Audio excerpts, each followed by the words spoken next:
Yes.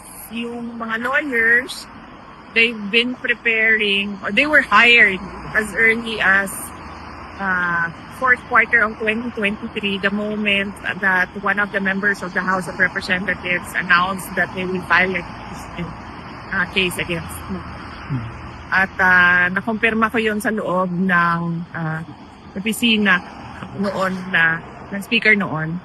Kaya meron na kaagad mga abogado noong panahon na yon. At hanggang ngayon, tutuloy-tuloy pa naman yung mga abogado and legal team. And nung nakaraang taon, bago mag-Christmas break, ay napag-usapan din namin yung paghahanda sa impeachment. Hindi lang ngayong taon na ito, dahil sigurado kapag hindi sila nakapag-file ngayong taon, susunod na taon at hanggang matapos ang aking termino ay ganun ang gagawin nila. Makapag-file sila ng kaso, impeachment man huli.